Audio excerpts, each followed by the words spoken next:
আসসালামু আলাইকুম এভরিওয়ান। তো আজকে আমরা দেখাবো রোস্ট তৈরি রেসিপি। তো রোস্ট তৈরি করতে যা যা লাগছে ফার্স্টে দেখিয়ে দিচ্ছি।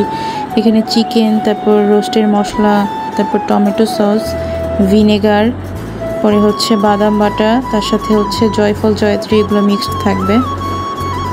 তারপর আদা রসুন বাটা। তো ফার্স্টেই চিকেনটাকে লবণ এবং হালকা একটু মরিচের গুঁড়া আর হচ্ছে ভিনেগার দিয়ে ম্যারিনেট করে রেখে কিছুক্ষণ পর এগুলোকে তেলের মধ্যে ভেজে নিতে হবে। বেশি একটা ভাজা যাবে না, কারণ এগুলো শক্ত হয়ে যাবে, পরে রোস্ট খেতে বেশি একটা ভালো লাগবে না। তো এখানে সবগুলো চিকেন আমরা ফার্স্টে ভেজে নিলাম। তারপর হচ্ছে পেঁয়াজ বেরেস্তা করে নিচ্ছি।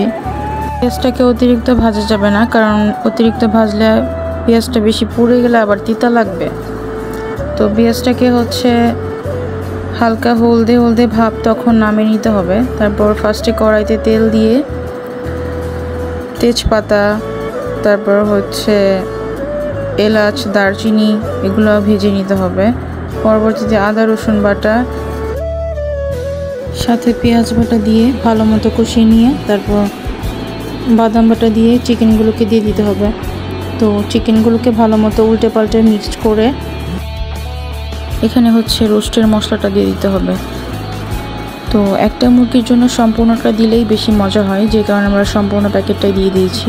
মশলার সাথে চিকেনটাকে ভালো মতো নাড়াচাড়া দিয়ে মিক্সড করে দিতে হবে। পরবর্তীতে এখানে লিকুইড দুধ ব্যবহার করেছি আমরা, কারণ প্যাকেটের দুধ ছিল না। তো তারপরে সস দিয়ে ভালো মতো মিক্সড করে হালকা মিডিয়াম আছে এটাকে চুলায় রেখে দিয়েছি অনেক। পরবর্তীতে এখানে পেঁয়াজ বেরেস্তাটা দিয়ে এবং হচ্ছে বিস্কিটের গুঁড়া দিয়ে চুলা থেকে নামিয়ে নিয়েছিলাম। তো চুলা থেকে নামানোর পর এই লোক আসছে। এই আর কি, আজকের ভিডিওটা এই পর্যন্ত। সবাই ভালো থাকবেন, সুস্থ থাকবেন। আল্লাহ হাফেজ।